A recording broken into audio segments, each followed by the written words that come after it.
Back in Buffalo as the first round continues. This is game 3 of our triple header. So glad you could be with us for this MAAC basketball opener. We've got 3 more games coming tomorrow in what's called the second round, essentially the quarterfinals. But you can't call them the quarterfinals because Niagara doesn't participate with a double bye. They go right on to the semifinals, which will bring you 2 games on Sunday afternoon here from Buffalo. Here's a look at the starting lineups brought to you by I Love New York. Come out and play in New York State. Farrell, Allen, Corrigan, Bell, and James. And from Manhattan, we talked about Mulligan and Anderson along with Dubois, Wingate, and Xavier. And tonight's coaching matchup brought to you by Anaconda Sports and The Rock. Jimmy Patsos in his first season with the Greyhounds and Bobby Gonzalez in year number 6 with the Jaspers. The Rock, the official basketball of the MAAC. The Jaspers, as the higher seed, are in their home white uniforms with the green trim. And Loyola, as the lower seed, just the opposite. Green jerseys with white lettering and trim, and we are underway. Shane James at the point for the Greyhounds. And maybe wearing white will help Manhattan. This is a team that was a much better team at home than they were on the road. They really struggled away from Grady Gymnasium. And let's see what the 2-time defending Metro Atlantic Athletic Conference champions can do. They won the regular season each of the last 2 years, won the postseason tournament each of the past 2 years. They were picked preseason number 1 this year, but they come in as the number 6 seed. Wingate has it blocked by James. The putback up and in by Mulligan. Well, that's the type of energy that Bobby Gonzalez was looking for his team to start off. Even though they missed on their first 2 attempts, they get extra shots because of the extra effort on the offensive glass. Shane James at the point, a sophomore from Toronto, number 23.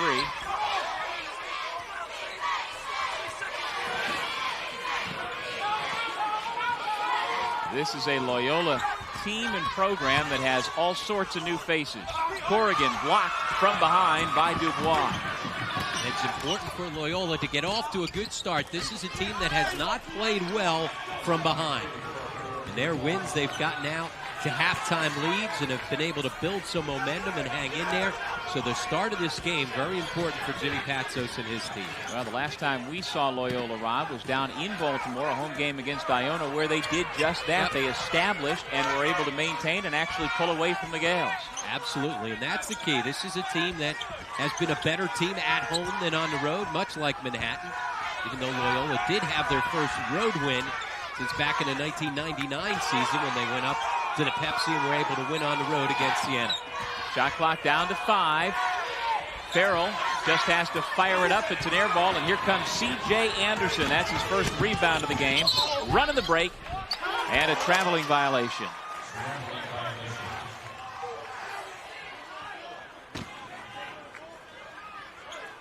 Dubois, one of the 3 freshmen that start for this Manhattan team, doing it at the defensive end with the block to allow them to get out and run, and then he finishes it on the other side. Nice pump fake to allow Corrigan to get by him and then finish off the glass. Meanwhile, Charlie Bell has made the start for Loyola, junior from Washington, D.C. He was named today as he passes inside to James as one of 3 MAAC 6th Men of the Year awards. Is he allowed to start? Well, here he is. Come on. I don't know if he won the 6th, 7th, or 8th man since they had 3 winners, right? Well, it's hard to figure, but there was a 3-way tie for the best reserve in the MAAC this year. I'll tell you what, this is the start that Bobby Gonzalez was looking for, not what Jimmy Patsos was looking for. He takes a quick timeout, and he's got a line change. I mean, there's no NHL in this building anymore, but we've got 5 new guys coming in a line change. Here is Xavier pulling up, and that is his bread and butter. Xavier at 34% from beyond the arc, the freshman from Pawtucket, making it 7-0 Manhattan. And they've been able to get out and run. We've seen them finish around the rim in transition. This time it's a pull-up 3 where Xavier's very comfortable, playing with a lot of confidence. He's had a very good second half of the year coming down the stretch, and he's the X factor for this team. His ability to knock down threes, as you see Manhattan off to the quick start at 3 of 5 from the floor. This is a Manhattan team that doesn't really shoot the ball very well, but Xavier is the one guy that can consistently knock it down from the perimeter. Well, I would say that the 2-time defending champs have come out strong with that 7-0 lead. Linton Hines into the game now with Shane James in the backcourt. Jim Chivers, Yushko Alujevic, And Freddie, yeah, boy, I haven't struggled with that all year. And Freddie Standback, who we talked about in the open, has come off the bench for the Greyhounds. Dubois leaking out. Goes over Chivers for 2 more. 9-0 Jaspers. And Wingate wisely put it up to Dubois, as you said, leaking out, but Wingate able to find him. This has been a Jekyll and Hyde Manhattan team. They beat the top 4 seeds in the tournament in the regular season, albeit all 4 of those wins at home, but they've also lost to the bottom 3 seeds in the tournament coming in. Xavier tried to make it 12-0 on another pull-up 3, but couldn't do it. And so now James sets it up for the Greyhounds. Hines blocked from behind, and we've got an offensive foul. Linton Hines, very important to this Loyola team. He had a terrific game in the win as we take a look at the other end. And Arturo Dubois able to finish a couple in transition. Ball fake to get Chivers by him. But Hines had a big game first time these teams met with 18 points despite fouling out. And then he was a non-factor in the second game. Mulligan passed it out of bounds after Xavier had gone baseline. And so the Greyhounds get it back, trailing 9-0. Loyola still looking for its first point, 3 minutes and 44 seconds in. And Hines was a non-factor in the second game because he didn't play because of injury. Tell you what, Bobby Gonzalez's team coming out fired up. Got an opportunity to throw a quick knockout punch here. We have 2 of the most fiery head coaches. Oh, wow, yes. In the MAAC, if not the 2 most fiery. And they've been stewing in the hotel all day long, waiting for this late tip. Dubois challenging defensively inside. Mulligan, who's comfortable shooting from anywhere on the floor, misfires from 3. Chivers with a rebound. Mulligan's been sick. We saw him last time out against St. Peter's. Didn't play in the second half because of the flu. Hadn't practiced until yesterday. Off to a good start. Still the 3rd leading scorer in the conference at just a shade under 20 points per game. 15 seconds on the shot clock and a reach-in foul against Kenny Minor. Manhattan getting up and putting all kinds of pressure on the basketball defensively. And so far, it's all Jaspers, the defending champs, with a 9-0 lead over Jimmy Patsos Greyhounds. A quick start for Bobby Gonzalez and the Jaspers, 9-0 over Loyola. We introduce the 3rd member of our team, Dave McGarity, talking about the Jaspers defense. Dave. Thanks, Doug. Yeah, this defense has just been absolutely suffocating. One of the things about Loyola's offense is they have to get into that flex offense, which they've been so successful with in Jimmy Patsos' first year, and it really forced them out of that offense. They cannot get anything out of the baseline cuts. They're not getting anything out of the set seal backs, and they're not getting anything out of the down screens right now. And you got to really attribute that to Manhattan's defense. They have just gotten into passing lanes and done a great job. So we'll see how the rest of this half goes. Back to you guys. Thank you, Dave. And right on cue, Mike Konovalchik just into the game with the steal. And he is hammered from behind and will shoot 2 free throws. And their defense all keyed by the ball pressure. The pressure on the basketball not allowing guys to get good looks at those cutters coming off the back screens out of the flex. Konovalchik doing a good job anticipating the ball reversal, gets himself into the passing lane, and then gets knocked down hard by Corrigan. And you put it all together, and it's 0 for 7 from the floor for Loyola here in the early going. Meanwhile, Manhattan 4 out of 8, and a chance to build on the 9-0 lead with Mike Konovalchik at the line. Konovalchik, a guy who has struggled this season, certainly has not stepped up the way that people thought, including the MAAC coaches who picked him to be on the preseason 3rd team all-conference, but just hasn't worked out. You know, sometimes guys are complimentary players, and certainly he's a guy that fed off of Luis Flores and other guys, allowing him to stand and spot up. Just 34% from the floor this season. He has not been able to step up into that primary role. He does get a pair from the foul line to make it 11-0 Manhattan. And the trouble continues for the Greyhounds. They're lucky that Kenny Minor was on the sideline and couldn't save that ball. Otherwise, you had Wingate leaking out for what might have been another easy 2. And again, the ball pressure of Minor not allowing Loyola to get into any type of flow in the half-court offense. Doing a good job defensively against James. Farrell is your inbound man. Finally does get it into Bernard Allen. And they're conceding nothing. It doesn't matter if it's in the half-court, sideline, out of bounds. They've come to play defensively. Stand back Farrell, Allen, Bell, and James on the floor for the Greyhounds, who made the long trip from Baltimore, Maryland to Buffalo, New York for the weekend. Farrell. And the drought continues. That's how you've got to beat ball pressure, by putting the ball to the floor and getting yourself to the rim. Konovalchik off the nice cross-court feed, couldn't finish. Allen the rebound. Talking to Bobby Gonzalez, he was hoping to get inspired play from his junior class, and Kenny Minor and Konovalchik, who haven't quite lived up to expectations here coming in to their junior year. And so far, he's gotten that inspired play, especially defensively from Minor on the basketball. Jason Wingate comes back in. Guillen Garndy makes his first appearance here at the HSBC Arena tonight. And Bobby Gonzalez up 11. Working as though he's down 11. Garden, the official there on the sideline.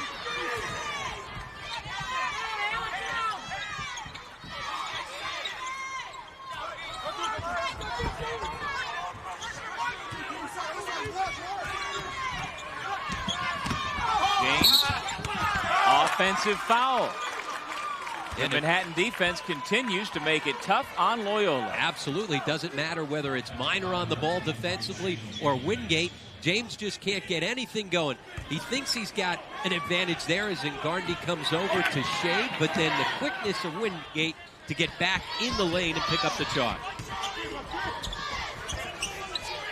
C.J. Anderson, Wingate, Mulligan, Konovalchik, and Garndy. Konovalchik into the lane, strong with the left hand above the rim. And that's what Bobby Gonzalez would like to see. Konovalchik being aggressive, showing some confidence. You see him with a little chest bump as Konovalchik comes off. But instead of just settling for threes, use his size. Konovalchik at 6'5's got the ability to get into the lane and finish. And here on the kick out, instead of just settling for the three, quick first step to blow by Farrell and then finish at the rim. Well, he was a two-time Mr. Basketball in the state of New Hampshire as a high school player, and he certainly has more to his game than just being a three-point shooter.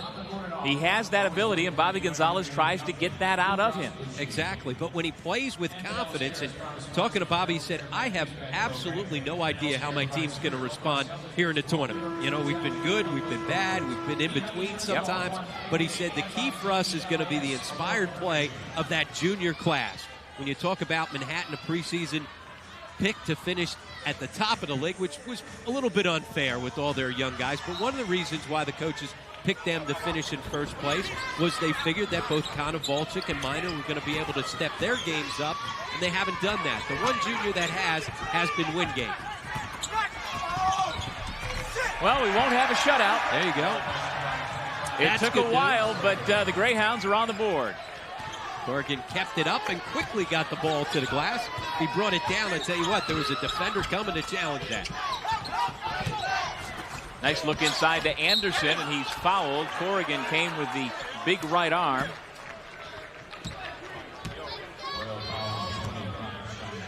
Second on Sean Corrigan. And the third against Loyola. Anderson was in the act, and so the highly touted freshman who has come in and lived up to his advanced billing goes to the line. See his numbers, one of the reasons why he was the MAAC Rookie of the Year.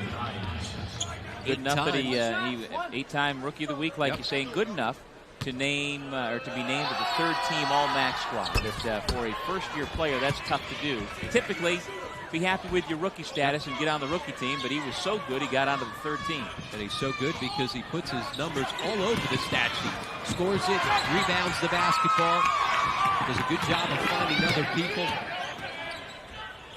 Wingate off the crossover. Wingate again. Blocked from behind by Hines. Wingate again pulls it back out. Right now, this is the most energetic that we've seen Manhattan all season long. Wingate, a junior guard out of Rice High School. 6 feet, 175 pounds. And one of three captains for Bobby Gonzalez's club. There he is spotting up, well off the mark. It's Loyola basketball. Now more mass substitutions. Bell comes back in. Greg Manning comes in for the first time for Loyola. Xavier comes back in. Konovalchik out for the Jaspers. We also see Yushko Alujevic back in. Just wanted another shot at that one. Here's the full court pressure. The immediate trap as they get it into the corner. And Garndy at the point of that full court zone pressure, able to get in those traps. Alujevic blocked, and Garndy gets another piece of the shot by Corrigan. And Anderson with the energetic legs comes out of the pack. Here's his versatility. Rebound and run. He can bring it himself. Mulligan hits the front rim. Corrigan, the tallest man on the floor, pulls down the rebound. You see the pressure, though. He needs to take an escape dribble just to get away from the double team. And then Garndy picks up the foul. Garndy active on the defensive end. Get the post up inside, and coming from behind, the timing by Garndy, who's given him good energy here in the first couple minutes off the bench. Well, he's a man capable of fouling out in a matter of seconds. Bobby Gonzalez gets him back onto the bench after picking up his first, but he is the quintessential energy guy off the Jaspers bench. There is Anderson with another rebound, and again dribbling up himself. Xavier on the fly. Good body control for two. And freshman to freshman, you see the athletic ability and versatility of C.J. Anderson to clear the rebound and then get out on the break himself. He handles the ball well enough to run the point. 17-2.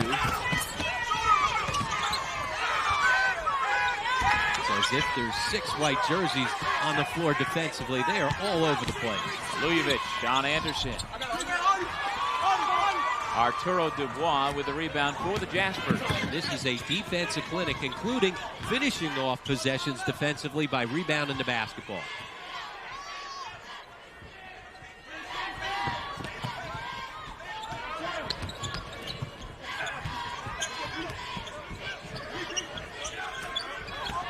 Here's C.J. Anderson going to work on the post.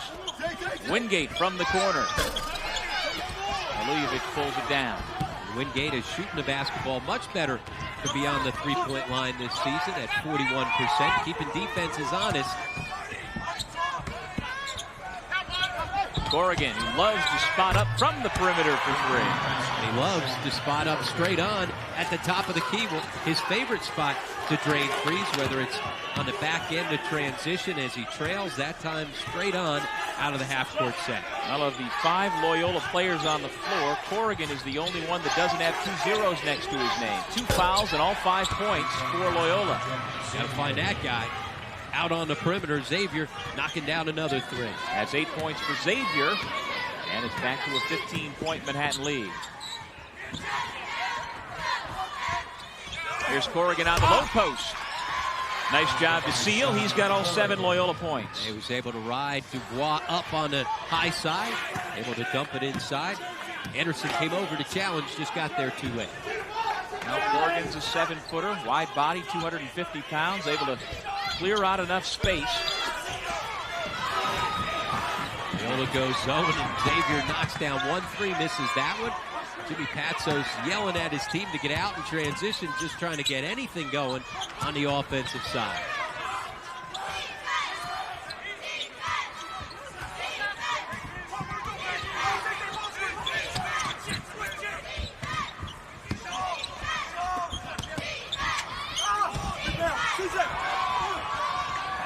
Greg Manning with an ill-conceived shot, gets it blocked right back at him. Mulligan, double team. Wingate for 3. Nothing but net, 23-7 Manhattan. And that's the biggest difference in Wingate's game this year as he has stepped it up, his ability to knock down the three-point shot to keep defenses honest. Last year, he wouldn't have taken that shot, and so teams could play off him. Now he makes you pay. Farrell from the baseline. Anderson up ahead to his fellow freshman, Arturo Dubois. Well, there you go. He gets another rebound and an assist. Terrific outlet pass. Two-hand over the head, right on target. Dubois has been able to leak out for a couple easy ones ahead of the field.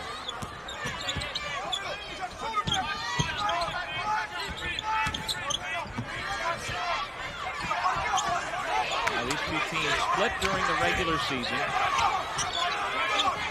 Manhattan won on February 16th, 77-61, and this game seems to be more like that one than the one that was played down in Baltimore at Reitz Arena, where the Greyhounds pulled the upset.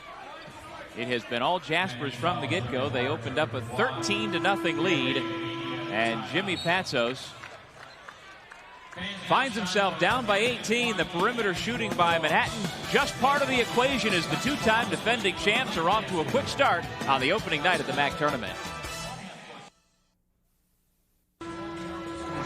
The Jaspers with the quick 18-point lead over the Greyhounds, and the folks who made the long trip from Baltimore wondering, why'd we ever get on that plane? Wondering, why did I wear the green hair? Fidelis Care is proud to sponsor the Fidelis Care family section. Fidelis Care providing free or low-cost health insurance to all New Yorkers through the Child and Family Health Plus programs. Well, this game, not much going on. Let me see what's in the paper.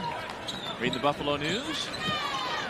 A nice insert in yesterday's paper, getting ready for the MAAC tournament, and that is typically the case when we're in Albany with the Times Union, down in Trenton with the Trenton Times. The local paper puts together a terrific section. So, down 18, let's read about it.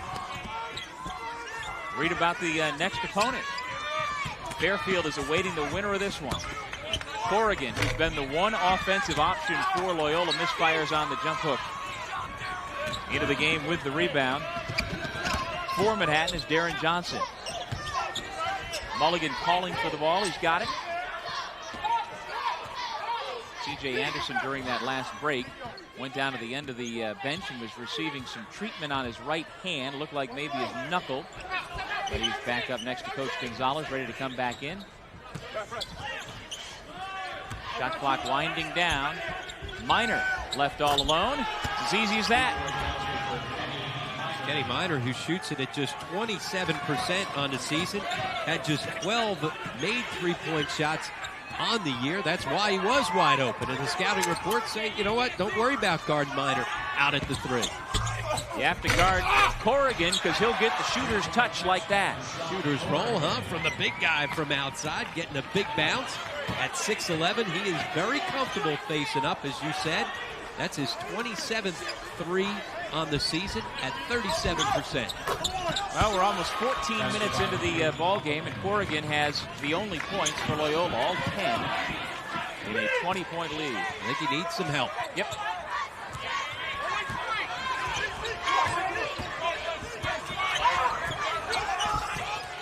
Manhattan doing a terrific job of switching as many screens as they can out of that flex.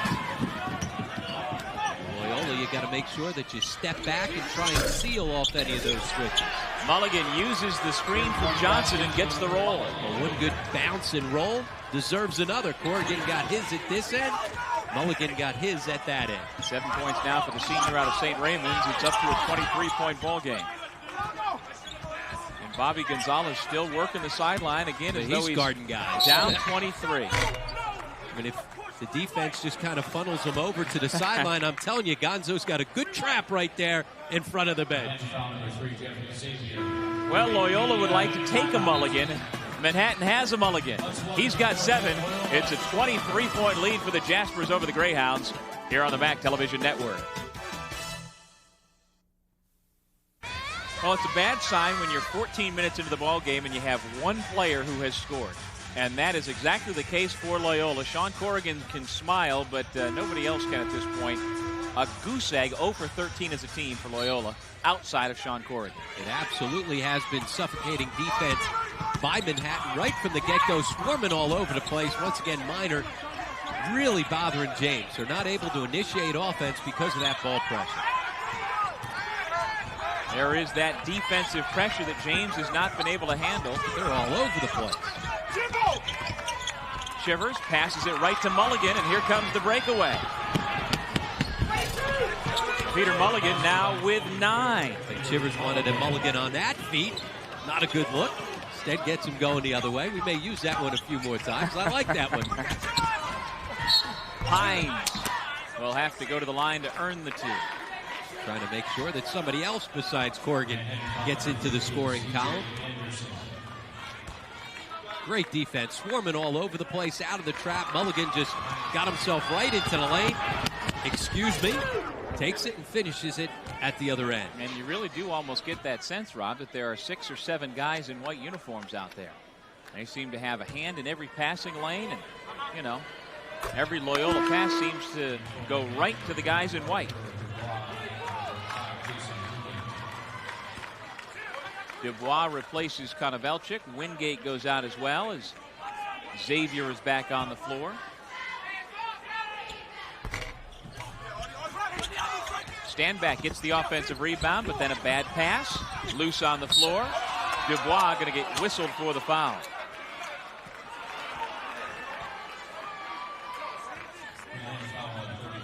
That's the second on Arturo Dubois.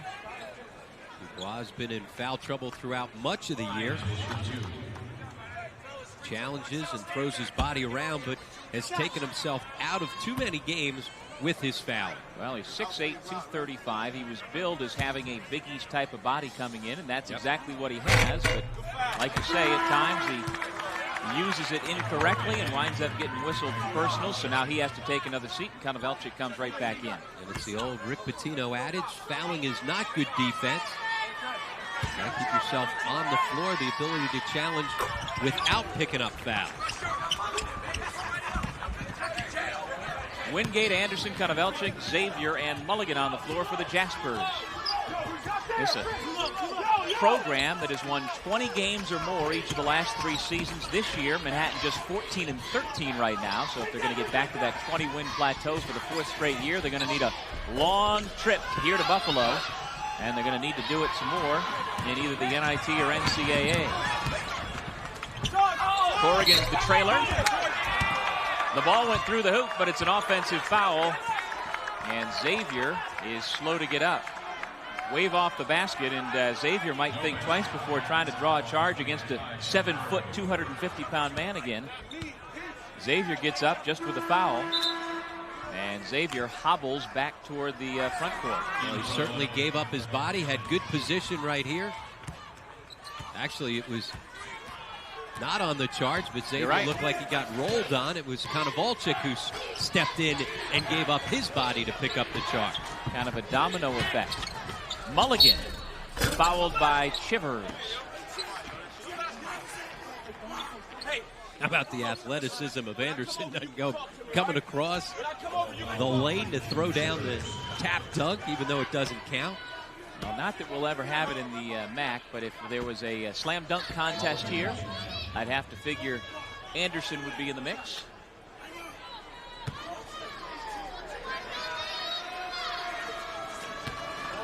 Mulligan, one of a number of Maryland, Baltimore County transfers to the MAAC. He, another one who went away out of high school.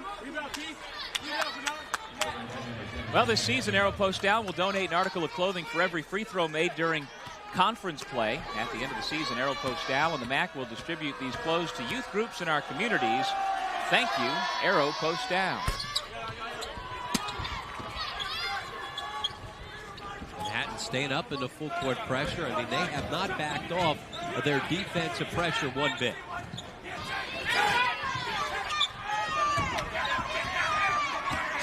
The question is whether or not they'd be able to keep up this type of defensive intensity over a 4-day period where you're playing 4 games.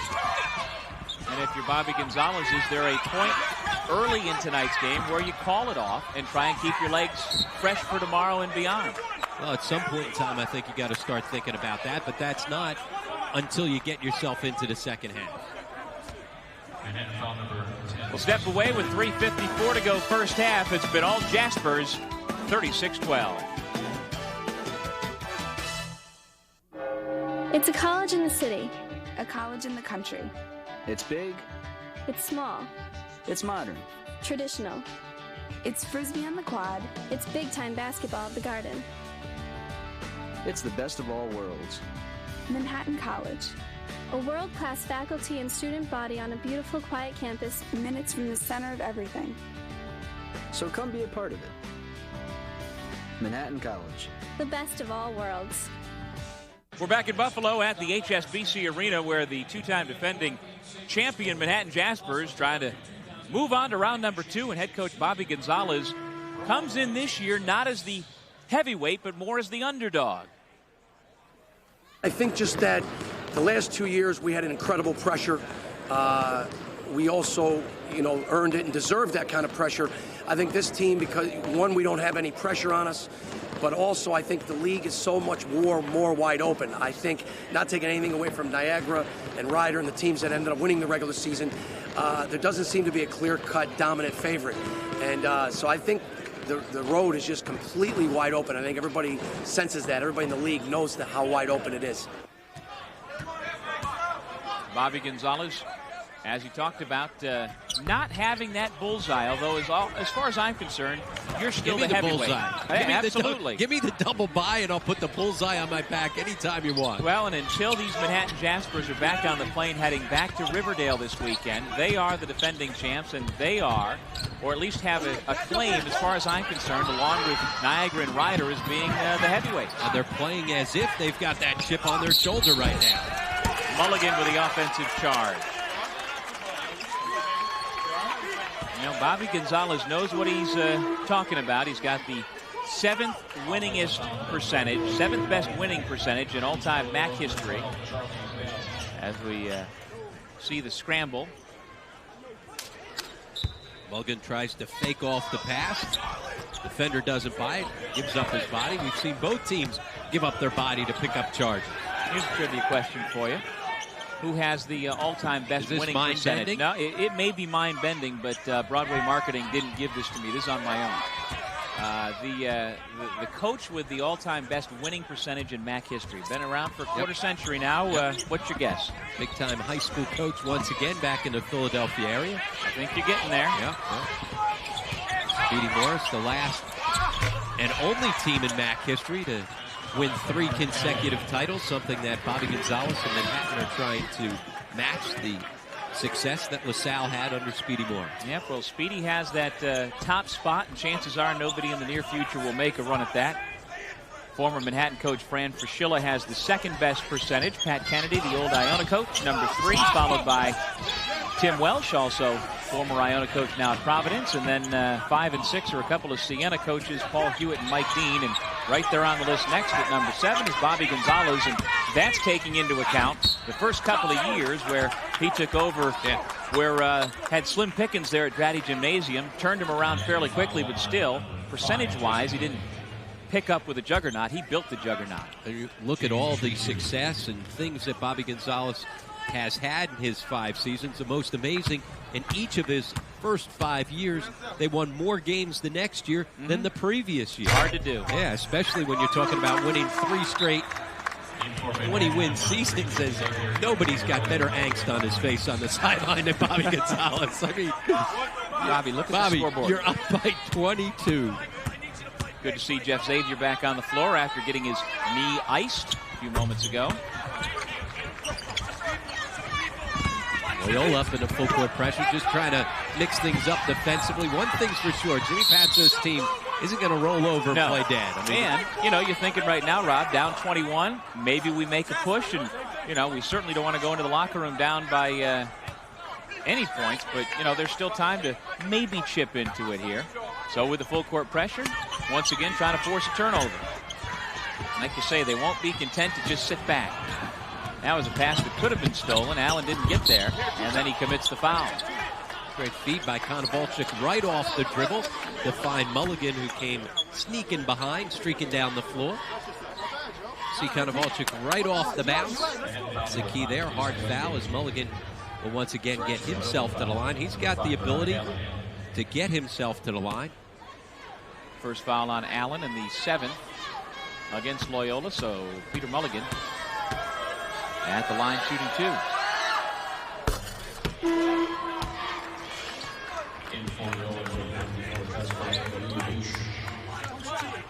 Allen goes out.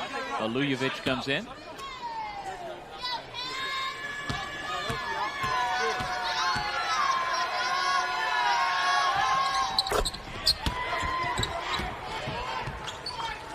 (38-15). Manhattan opened the ball game on a 13-0 run. The Greyhounds didn't get their first basket until over 6.5 minutes had gone by.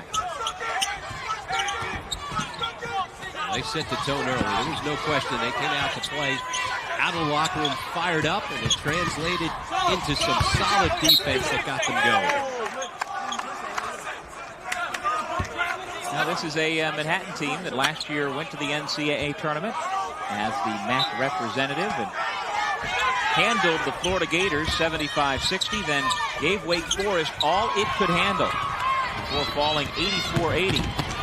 And not for the efforts of All-American Chris Paul, this Jaspers team would have been in the Sweet 16. Absolutely. Also, if not for a possession arrow, they forced a jump ball late as they finally cut the lead down to 2. Instead, possession arrow in Wake Forest's favor, and then Wake able to finish things off. But certainly a great run by Luis Flores, David Holmes, Jason Benton, and the rest of that senior-dominated team last year for Bobby Gonzalez. And because of that, Bobby Gonzalez signed a contract extension back in August through the year 2010.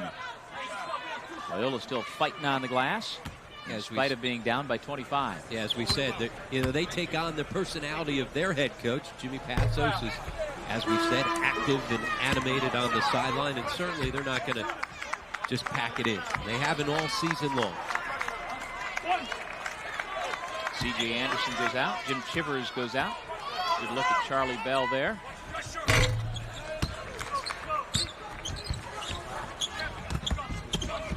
Bell is Loyola's leading scorer at 10.5 points per game, and that was his first point. Again, 10 of the 16 points for the Greyhounds came, well, I say early in when they started scoring by Sean Corrigan. So only 6 points out of the rest of the Loyola team so far.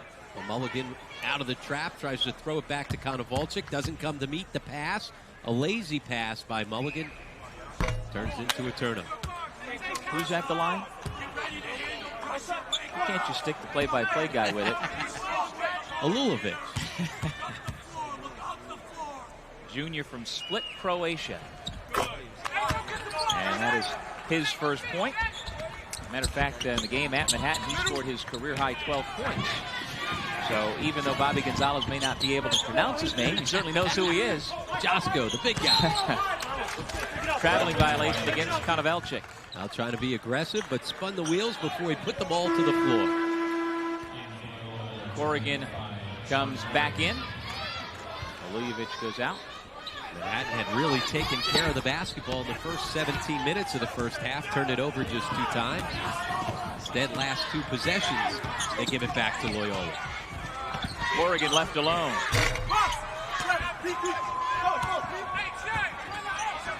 Mulligan, Wingate, Konovalchik, Xavier, and Ngarndi on the floor for the Jaspers, clad in white.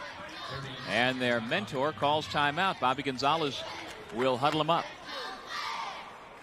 Under a minute to go here in the first half. This the third of our MAAC tournament triple header. And get the latest MAAC news and scores sent right to your wireless phone by signing up for the MAAC Verizon Wireless Coaches Corner. Just go to www.macsports.com. Verizon Wireless, we never stop working for you.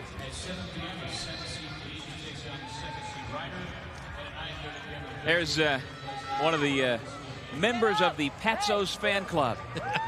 I'm telling you, he has really invigorated or reinvigorated things back down in Baltimore. You know, we were down there, 3 weeks ago, 4 weeks ago, and that was the first time in my 15 years of going and doing games down in Baltimore that there was an actual palpable buzz, noise, and a real energy that Jimmy Patsos is solely responsible for. Absolutely. I mean, their student section was into that game. You had the flock, the band, the best band we've seen all season long. But there was energy and excitement in the building, and his team fed off that. They had a terrific win against Iona in the game that we had.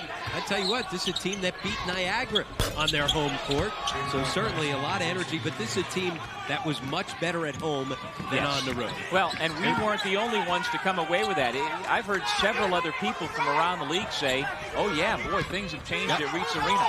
It wasn't just a one-time deal. And in part because of that, like you mentioned, they won home games against these same Manhattan Jaspers, against the #1 seed Niagara Purple Eagles, against Canisius and Iona, the teams that won earlier here tonight. Mulligan with a half winding down puts up an air ball, And it's cleaned up by Xavier. And this entire first half has been all Manhattan Jaspers, 45-17. Well, certainly you know things are going your way when an air ball turns into a nice assist to send them into the locker room with a little more momentum, as if they needed that. A dominating first half performance, especially with their defensive pressure. Manhattan jumped out to a 13-0 lead. And they lead right now, comfortably, I should say, at 45-17. The Greyhounds, at this point, just heading into the locker room trying to figure out how to even make some sort of run in the second half. Well, standing by, Dave McGarity with Coach Bobby Gonzalez. Dave? Coach Gonzalez, what's up with that defense to start that game? What'd you do to them? Well, Dave, our kids got tremendous pride, you know, the tradition of what we've done. So we just came out with great intensity. You know, still 20 minutes to go. You can't worry about the score. We got to play. No, obviously. I mean, you guys just did such a great job taking away everything in their flex offense early, forcing them to get out of that, and then really your offense just took it from there. Well, that's right, Dave. We wanted to get offense off our defense. We were really locked in. Our whole thing was talked about getting stops. We didn't know if we could control our offense in this building. We figured we could control our defense. Well, listen, best of luck in the second half, Coach. All right. Back to you guys. Thank you, Dave, and thank you, Coach Gonzalez, who matriculated here in Western New York, a 1986 Buffalo State grad. We are in Buffalo, and his Jaspers are the toast of the town right now with a comfortable halftime lead. Introduce Jimmy Patsos and the Greyhounds of Loyola down 45-17 as we begin the second half of our third and final game from Buffalo here tonight. Opening day of the MAAC tournament. Glad you could join us for these three games. Iona has moved on, as has Canisius, and Manhattan well on its way to getting there as well. James with the bucket to begin things here in the second half of the Greyhounds. Loyola gets off to the quick start, tries to get up into full court pressure, but Manhattan just runs by the Greyhounds. Dubois now with 8. Good balance for Manhattan. Mulligan with 12. Xavier has 10. Dubois with 8. And 6 for Konovelchik. Also 6 for Wingate.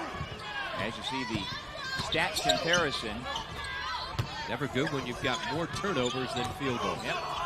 Meanwhile, C.J. Anderson, the Rookie of the Year, took only 1 shot in the first half. He has 2 points, both from the foul line, 6 rebounds, and a couple of assists. Xavier spotting up for 3. Looks like his knee's okay on that one. We saw him spot up for 3 in transition a couple times to begin the game. Once again, he's playing his best basketball late in the season. The leading scorer for Loyola, Corrigan, with 10 points. He had 4 of the 5 field goals in the first half for Loyola. The only other field goal scored by somebody for the Greyhounds was Bernard Allen. Well, that's not a good stat either. No.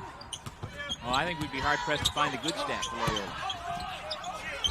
Dubois continues to keep the pressure on. Oh, we talked a little bit about it at halftime when we were during commercial breaks, Rob. At what point does Bobby Gonzalez start making changes and start thinking more about tomorrow than the rest of this one? Well, I think probably after the second media timeout, because I think that's important. Remember, each of the last 2 years they got the double bye. You only had to play 2 games. Having to play 4 games in 4 days is a huge difference. And I think it's important that at some point in time he take his foot off the pedal, get some guys deep in that bench some time so that you've got the ability to get some rest. And they came out with incredible intensity and energy right from the start. You can't keep that level up through 4 games in 4 days. Farrell with his first bucket, freshman from Herndon, Virginia. But it isn't Bobby Gonzalez's nature, even in blowout victories, to pull back on the pedal. He is just used to going full out for 40 minutes. But again, it's different once you get yourself into a tournament situation, and knowing that you've got to step right back up to tomorrow night and then trying to keep marching on and get yourself an opportunity to be playing on Monday. It's a different ball game, so you've got to make sure that you adjust. Even if that's not your nature, you got to make sure that you're going to play it different because it's a different situation. Arturo Dubois has had himself a solid game so far.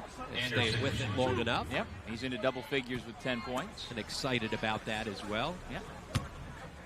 Well, Sammy Sosa type of action. Well, Bobby Gonzalez needs to think about the fact that Tim O'Toole's Fairfield Stags are sitting in their hotel room right now, resting as they have been all day long.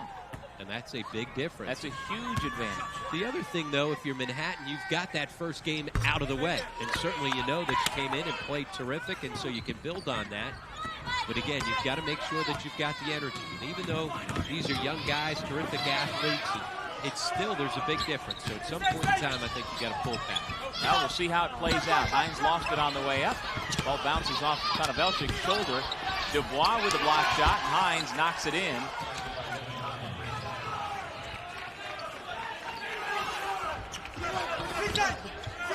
Greyhounds certainly haven't given up. The full court pressure broken by Wingate. Xavier has it knocked away, and now the Jaspers will settle into their half-court set.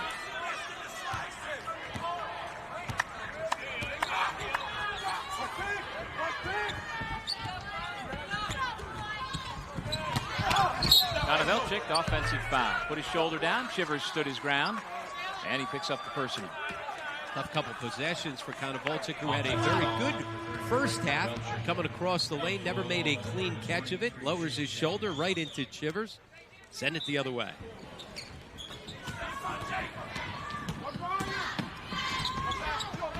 Freddie Standback, who we featured at the open of this ball game, has just scored his first 2 points. Tell you what, triple team in the corner. I think Patsos got a piece of it from behind. Good energy from this Loyola team. This would have been easy to pack it in as they dug themselves a huge hole at halftime in the first couple minutes of the second half. But credit the Greyhounds for hanging with it. And Linton Hines, the junior from East Orange, New Jersey, is up to 7 points with a chance for 8. You see Kenny Minor back in, Mulligan back in, Konovelchik and Xavier take a seat for the Jaspers.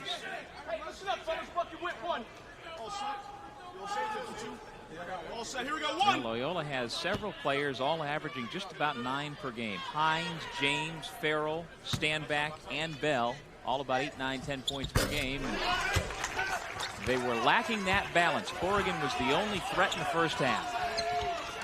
Now Hines is up to 8 points. Wingate got himself into the middle of the floor against the full court pressure, which allows him to race it up and attack. The Jaspers now have 4 players in double figures as Wingate has 10. Chivers has to call a timeout thanks to the full court pressure by Manhattan. Well, we've seen Loyola and Jimmy Patsos' team use the full court pressure to turn it over a couple times. This time they need to take the timeout because of the full court pressure at the other end from Manhattan. Well, Jimmy Patsos has used Bobby Gonzalez as somewhat of a mentor as he has left the ACC, where he was a longtime assistant at the University of Maryland under Gary Williams, and coming to the MAAC, and that's a similar route that Bobby Gonzalez took several years ago when he was an assistant coach in the ACC at the University of Virginia.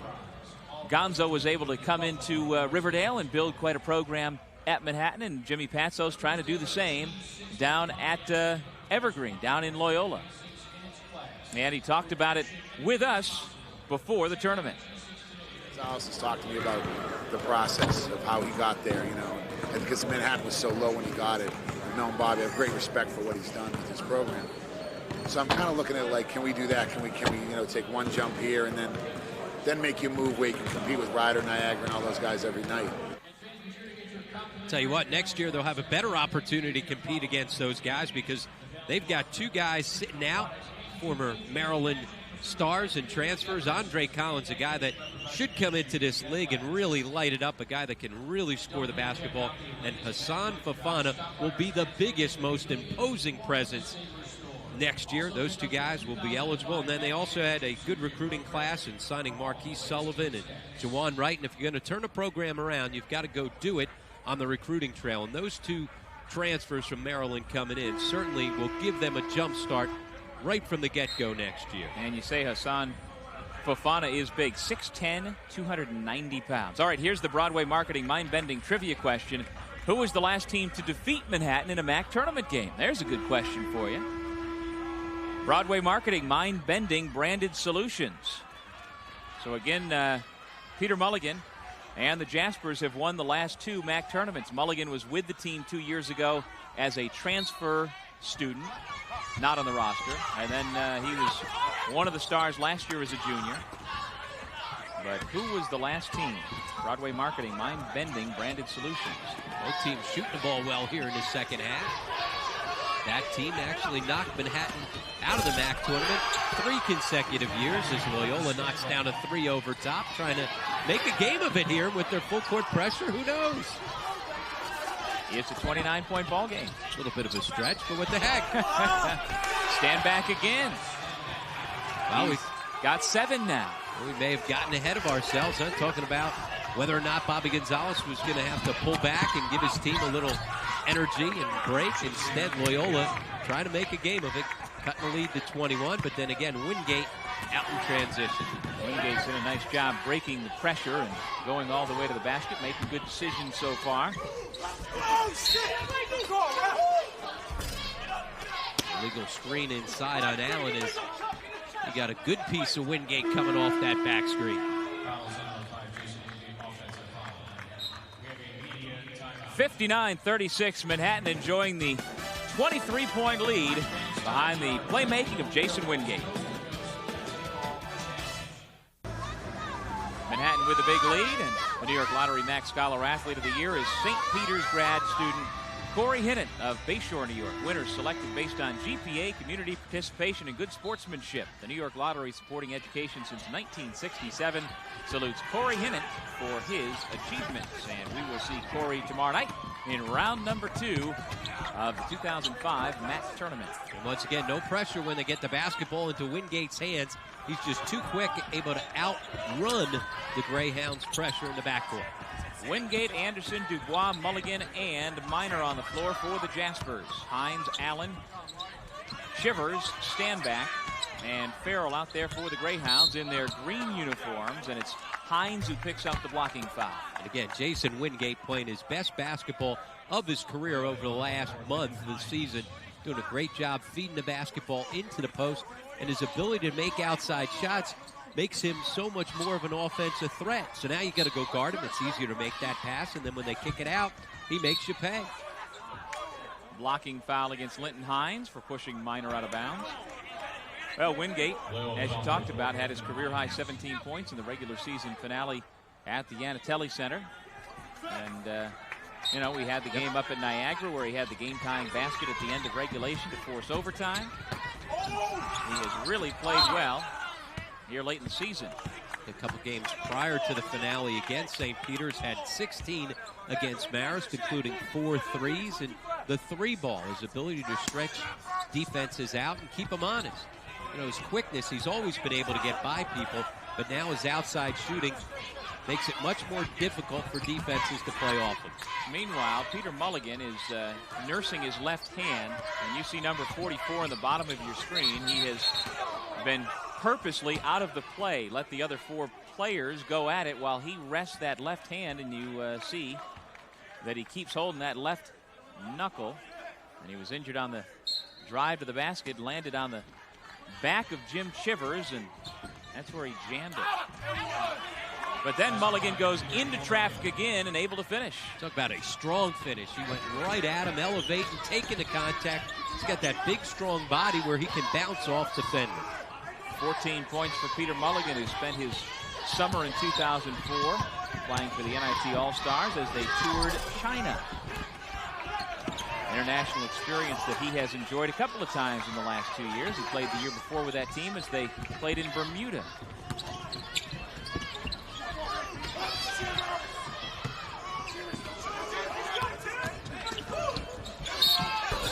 Hines will shoot 2.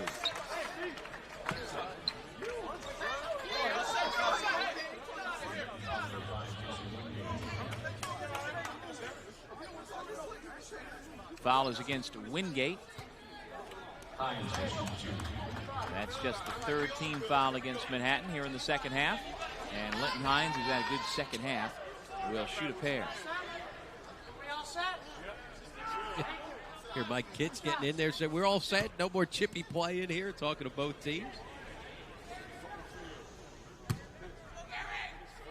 Now, at this point of the night, you can hear a lot of what's being said by folks in the building.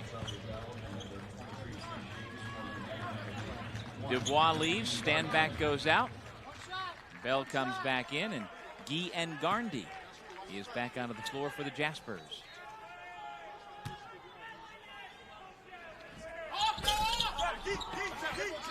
And if Manhattan is able to put together another little mini run, then I think, again, if you're Bobby Gonzalez, you got to think long and hard about getting Peter Mulligan and a couple other guys off the floor and giving them some rest, knowing that you've got Fairfield sitting back in the hotel, as you said, Doug, resting up. Mulligan, who leads the way with 14 points, into the lane again. Make it 16. Good jump stop. He's always got 2 feet on the ground, so he keeps himself on balance and then uses his strength. Stay here. Stay here. Corrigan comes back in for Loyola, replacing Chivers. Corrigan with 13 points to lead the Greyhounds.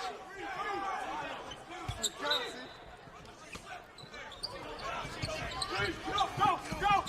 Get back, Heat!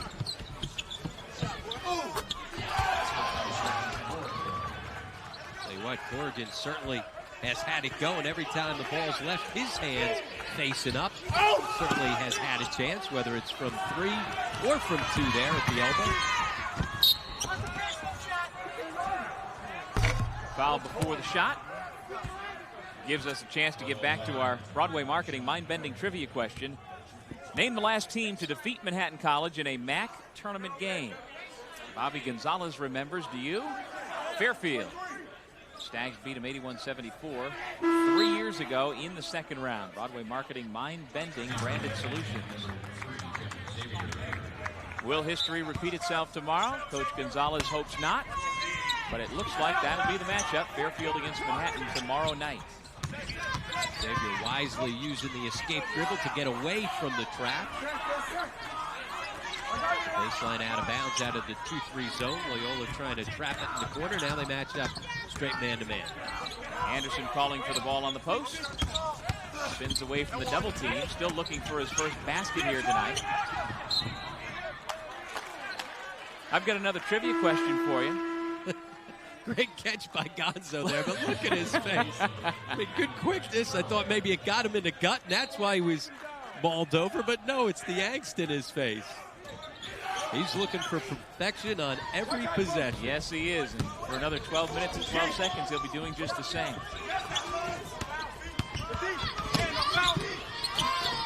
Bell drops it off, and Allen lays it in.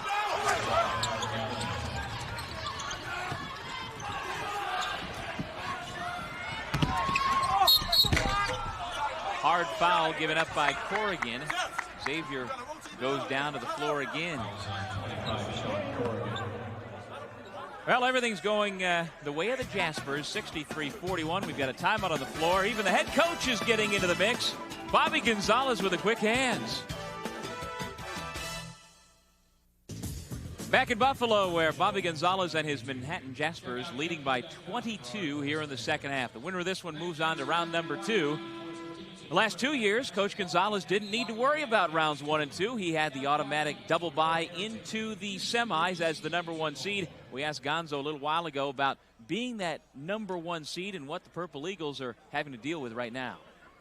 It happens to be in Buffalo this year, on top of the fact that they have the double bye. So they have a lot of advantages, but they're also going to have the pressure and the expectations of they're supposed to win it, and that's not an easy thing to deal with.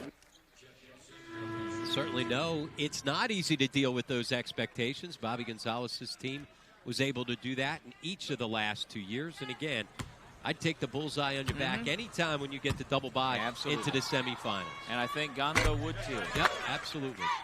2 years ago, though, when Bobby Gonzalez's Manhattan team, as you see Corrigan, who fouled out with a solid game, 15 points to go along with his 2 rebounds. But 2 years ago, when Bobby Gonzalez's Manhattan team faced Niagara in the semifinals, they were a little tight in that game. Rossi Karen had an opportunity to win it in overtime in a great battle, as certainly Manhattan and Niagara have had two tremendous battles each of the last 2 years in this MAAC tournament. But Manhattan was tight that first game, and you certainly felt it and saw it in that game. Last year, not so. Meanwhile, for Niagara, you get the sense that they are the team of destiny this year. They are the team that has everything seemingly working for them, and how they handle that will be interesting as they continue to just take it easy the next couple of days and see how they come out, whether they feel that pressure of all of Western New York paying attention. And truly, with the Sabres not playing, they certainly have gotten much more run in the media this year, and people are paying much more attention to the Joe Mihalik story. Yeah, but I don't think they'll be tight. They certainly don't play tight. Nope. The way they go up and down the floor offensively and just kind of let it go, that'll make it a little bit easier for them to not have to worry about getting themselves in a possession-by-possession ball game. Farrell connects on the three. And Niagara's a team in this senior class that we've talked so much about this year has been so close in MAAC tournament play. They have had a couple of gut-wrenching losses, and they have certainly been the team that you think if someone's going to take that next step, it would be them. Yeah, they've had the ball with possession and a good shot at the basket each of the last 2 years with an opportunity to knock Manhattan out. 2 years ago in the semis, last year in a championship game. They've come up just a little bit short. Let's send it over to the third member of our team, Dave McGarity. Dave? Thanks a lot, Doug. Yeah, it's interesting when you look at this team, Manhattan's team this year, and after all the success they've had, I mean, Bobby Gonzalez has to be thrilled with the three of the best freshmen in this league, Arturo Dubois, Jeff Xavier, and certainly when you look at this, the Rookie of the Year, C.J. Anderson, you've got one of the great freshmen that this league's seen in a long time. But how are they going to deal with that kind of pressure? They have never been in that kind of a game, and that's a big game. When you get to this next round, when you take the floor here on Saturday, that's a big game. And can they get to the next game? Can they get to Sunday? And winning 4 games coming out of this first round is very, very difficult. Not many teams have done it. Sienna's done it and won the whole thing. Canisius has gotten to a final. But on the flip side, I think Jimmy Patsos has to be really thrilled with the young kids he has. I mean, you look at Jimmy tonight, and he's just coaching, and he's not going to quit. And these kids are a real extension of him. And I think Brad Farrell, certainly, and Freddie Stanback, who also made the all-rookie team. You got 5 of the top returning freshmen in the league, and it really bodes well for this league. So send it back to you guys. No, you got that right, and that's the best thing about college is the storylines change, and you replace and move on. And in a league like this, you usually get to see the guys grow and develop for 4 years, and you get to see the freshmen like C.J. Anderson and assume that he's going to be around for another 3 years and see how he grows and develops. And Freddie Stanback's another one who has had a terrific start to his college career, and we should see plenty of him over the next 3 years as well.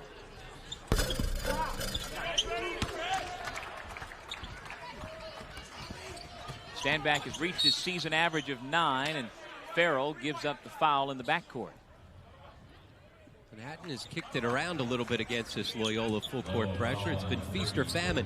They've either turned the basketball over or they've been able to get it ahead and attack it once they've gotten the ball into Wingate's hands at the back end against him. All right, here's my trivia question for you, Rob.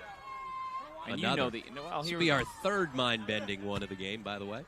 What is late in the night, everything becomes mind-bending. Well, as we've just hit 11 o'clock, what is a Jasper? You do get that question from time to time. The Manhattan Jaspers have themselves a unique nickname. Nobody else in the country has such a nickname. And I'll let you think about it. For those of you who may not know, Xavier misfires. Here is Stanback. Manhattan slow getting back. Dubois didn't need any help, though. He took care of that one all by himself. A dominating performance at both ends of the floor, but clearly more so on the defensive end. All game long, the defense by Manhattan has dictated this game, and yet another turnover forced by that pressure. Xavier fouled by Allen, and he'll shoot 2. All right. The unique nickname of Manhattan College's athletic teams, the Jaspers, comes from one of the college's most memorable figures, Brother Jasper of Mary, who served the college in the late 19th century. How about that? He was the baseball coach back then, and he had such an impact there in Riverdale that they forever branded their teams the Jaspers. So Brother Jasper is the reason for the nickname. Mind-bending, huh? Now, the Jaspers certainly have a loyal following, including #1 fan in the entire Metro Atlantic Athletic Conference, Ronnie Weintraub. And there's no question about it, Ronnie is #1. He has his running commentary going through the entire game. He is forever the optimist. And Absolutely. I bet you he's more worried right now than Gonzo about holding on to this lead. Well, no, actually, I think he feels like it's in the bag a little bit more than Gonzo does. But nobody comes out and supports his team more than Ronnie does. And doesn't matter where they're at. It's always great to see him at the MAAC tournament. Bob Burns, the athletic director, Manhattan College, does such a great job of making sure that Ronnie stays involved, as does everybody here at the MAAC. Well, it's been about a decade that Ronnie's been a part of the Manhattan College family, and he certainly brings a lot to the table, no question about that. And his game notes are second to none. Absolutely. I'm telling you. He was giving out stats, wanted to make sure, although he only made one copy for you and I and said, nope, you got to go ahead and share it. Well, with budget restraints what they are, maybe Ron understands that, we have to share. Yeah, exactly. Walked into the welcoming reception last night and came in without you, and that's the first thing he said. Where's Doug? Where's my man Doug? And I followed you about 15 minutes later, and after talking to Ron for about 15 minutes, I got into the rest of the party. That's right. Ron's the best, absolutely the best. 72-46, his Jaspers are making him real happy tonight.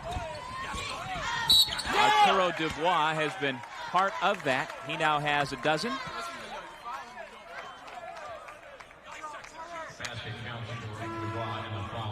Dubois has been very effective inside on the low block, able to clear space. Nice feed inside. And once he gets the defender on his back, the strength to drop step and finish inside. We've been talking about it, and Dave McGarity, our third member of our booth, and Doug and I have been talking about it, Dave, about when do you try and pull back, knowing that you've got to play 4 games in 4 nights. What do you think? I mean, how long does Bobby Gonzalez ride his lead guys?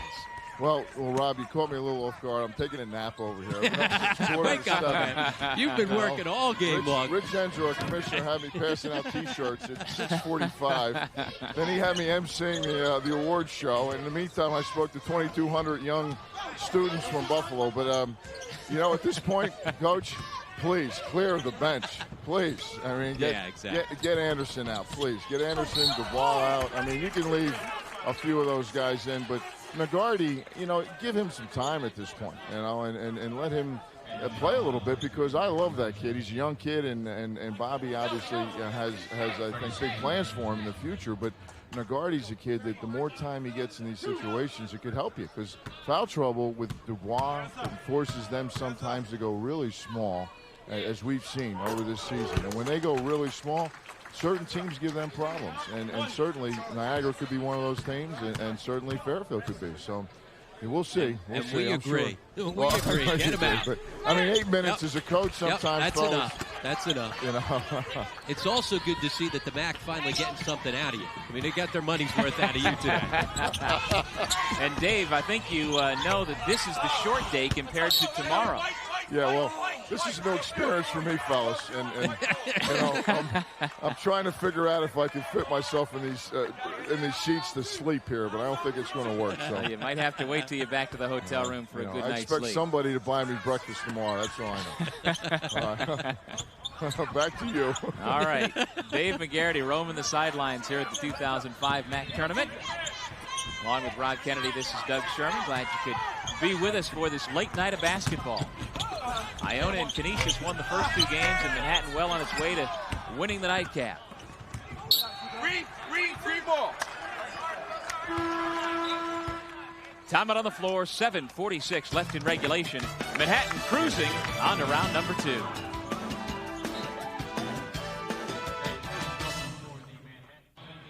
All smiles over on the Manhattan bench. They jump to a 13-0 lead over Loyola here tonight and cruising into round number 2. Welcome back, everybody.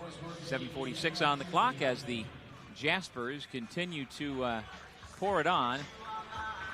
Miner and Wingate are on the floor along with Konovelchik.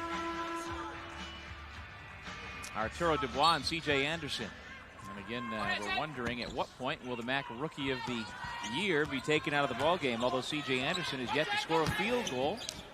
Maybe he wants him to score a bucket. I'm not really sure. He's only got a few free throws.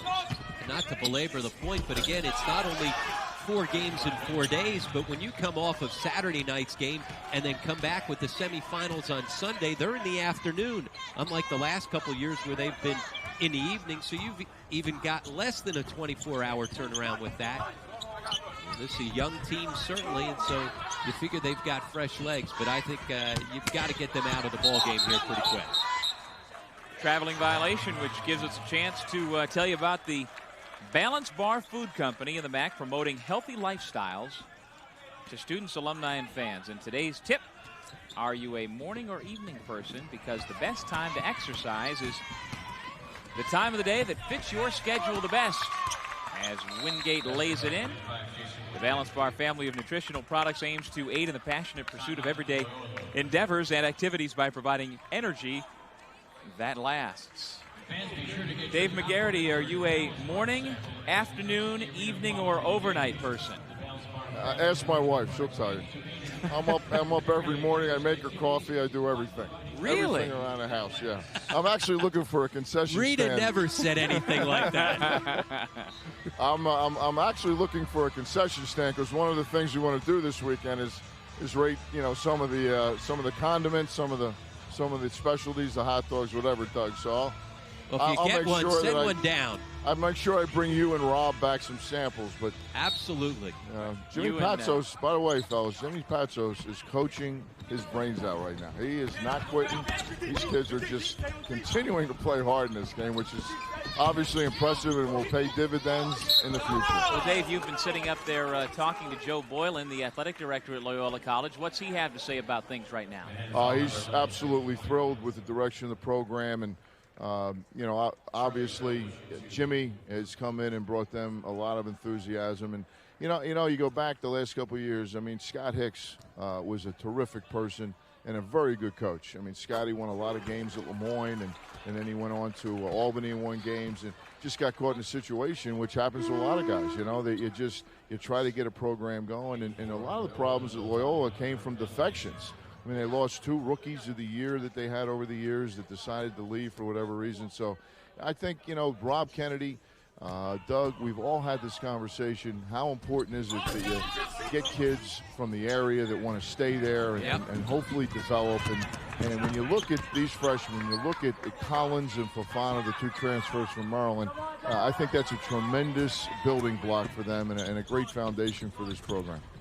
Well, the talent level will certainly be upgraded. I mean, just on paper, those 2 kids who were recruited to Maryland should be better than anybody on the floor right now, because C.J. Anderson is the only person on the floor right now out of the 10 players who are recruited by higher level leagues. So right there, you got to figure those guys who did play at Maryland, if those recruiting services and coming out of high school were true to form, they should make an immediate impact in the match. And Collins, I'm telling you what, he was a prolific scorer in high school who wasn't able to do those types of things at the ACC level, but certainly he'll be given those opportunities here in the MAAC. And then Fofana, whose defense is well ahead of his offense, his size alone will allow him to score it in the post. He had 10 rebounds in a game earlier this season against the Virginia Cavaliers. So if he can do that, he can get 10 rebounds in the MAAC, no question about it. You talk about a space eater. Yep. I mean, when he sets up in the low post, it'll be hard for guys to get around him. Like we said, 6'10", 290 pounds. And Garndy tries to save and does out to Anderson. And the Jaspers continue to wind down the clock as they get ready for their date with Fairfield tomorrow night.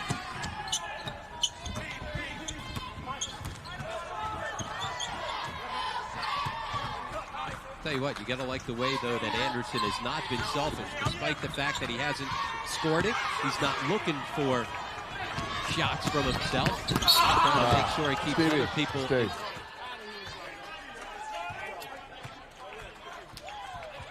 There is C.J. Anderson, the highly recruited star forward for Manhattan, named MAAC Rookie of the Year. Young man out of Cincinnati, Ohio.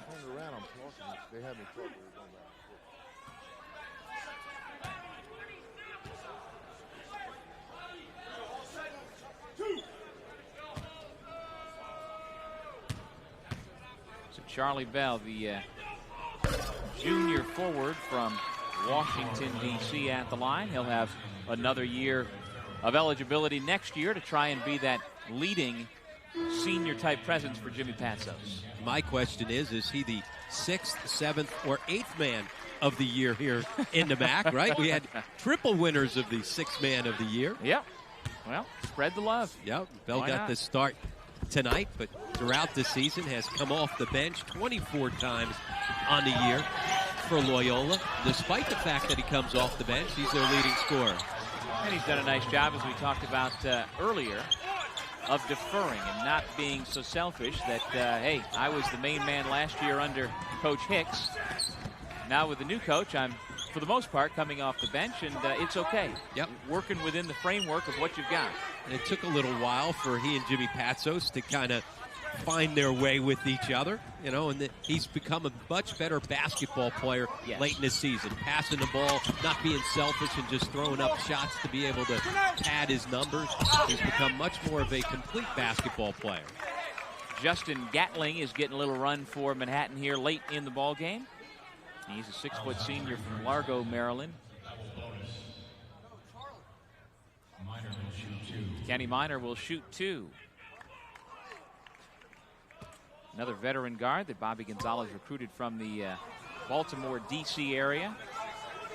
Kenny Minor out of Dunbar High School in Baltimore, where he helped Dunbar win 3 straight Maryland State high school championships. Xavier back in for Wingate. Well, got to figure C.J. Lee's about the next one to come in. 6'1" freshman from not too far away from here, from Pittsburgh, outside of Rochester. He's yet to get into the ball game for Manhattan. Now with that dominating performance, Bobby Gonzalez will get an opportunity to get a couple key guys some rest. Jimmy Patsos calls a timeout for Loyola. 82-57, Manhattan is led right from the beginning. The Jaspers led 13-0 before the folks even settled into their seats here at HSBC Arena. Well, let's catch you up to date as we wind down day number 1 of the MAAC tournament. These brackets brought to you by Pontiac. The first ever G6 from Pontiac is equipped with the most powerful standard V6 in its class. With action, anything is possible. Check out a G6 today at your local Pontiac dealer. Pontiac, official performance machines of the NCAA. And when you look at those 3 matchups coming at you tomorrow, each of those matchups in the regular season were some terrific ball games. Iona and St. Peter's had 2 great games against each other. Canisius and Ryder, you and I had the game down at Ryder, which was a wild finish that went into overtime. And Manhattan and Fairfield split their games. Fairfield winning at home in an overtime game, double overtime, and then Manhattan handling Fairfield at home at Dratty when they were able to get the big guy, Dengai, into foul trouble early on and then got out to that comfortable lead. Well, we talked at the beginning of our broadcast this afternoon about the fact that the MAAC is loaded with star power, and that will be on display tomorrow. The nation's leading scorer in Keidron Clark with St. Peter's.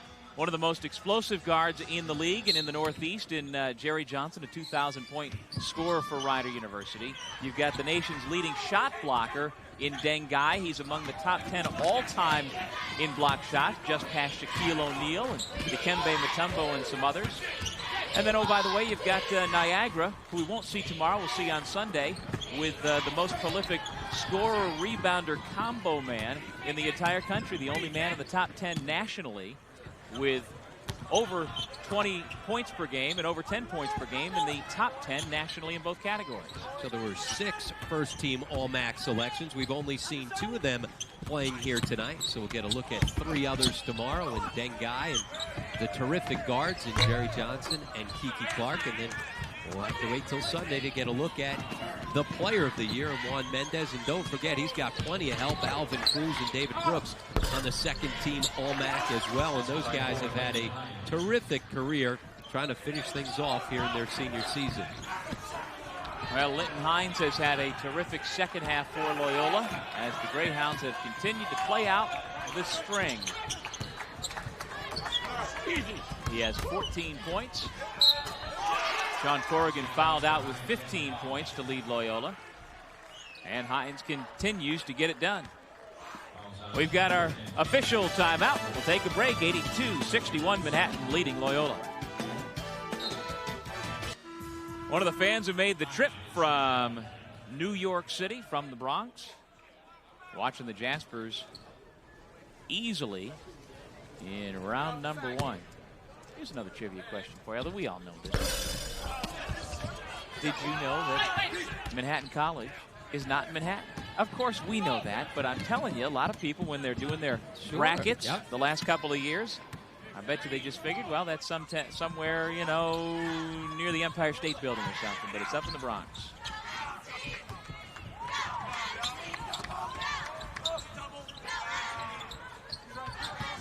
$10 on the shot clock.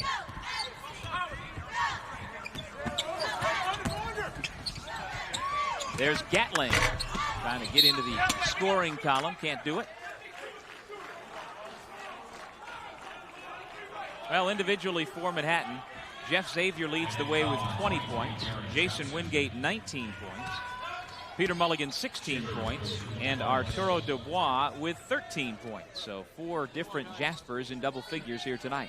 And new career highs for both Xavier and Wingate. And Wingate was really the guy that drove the bus all game long. Made great decisions with the basketball. 2 assists, 0 turnovers in his 31 minutes of play. Both those guys with new career highs. This copyrighted telecast of the Metro Atlantic Athletic Conference may not be retransmitted, reproduced, or rebroadcast without the express written consent of the MAAC and MAAC Properties, a division of Host Communications.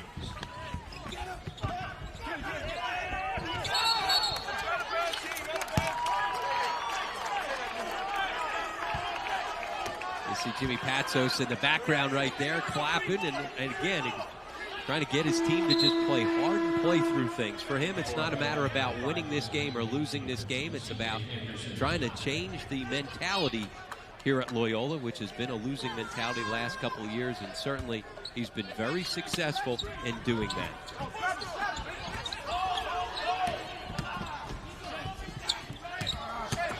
Shane James misses on the floater. Konovalchik clears the rebound.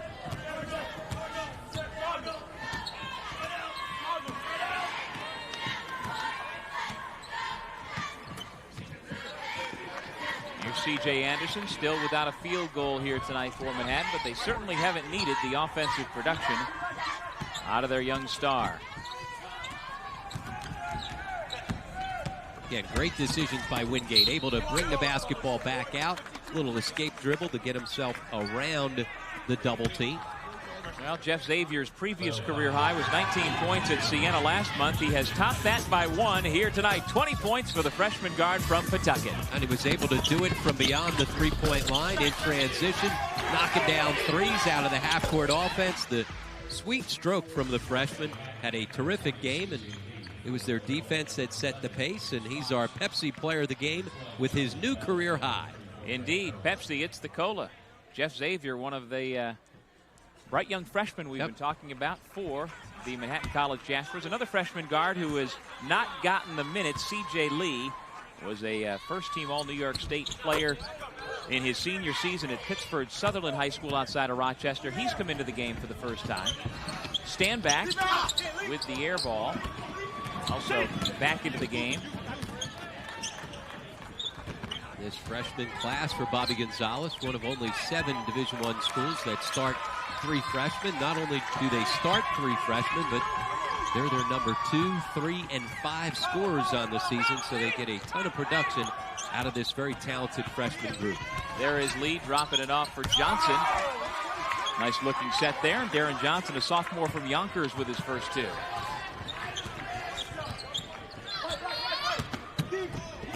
Here comes C.J. Anderson's first field goal. Well, why not? Out in transition, able to get a good one. Who knows? Maybe that one field goal will be the Pepsi slam of the game. It could be. It's a monster dunk. So it says here inside the HSBC Arena.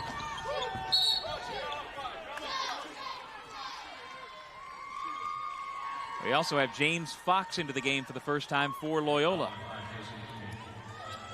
Oh, he said his only field goal might be the Pepsi Slam of the game. Well, what do you think, huh? Indeed it is. All right. Here's a look at the Pepsi Slam of the game. C.J. Anderson, Pepsi, it's the cola.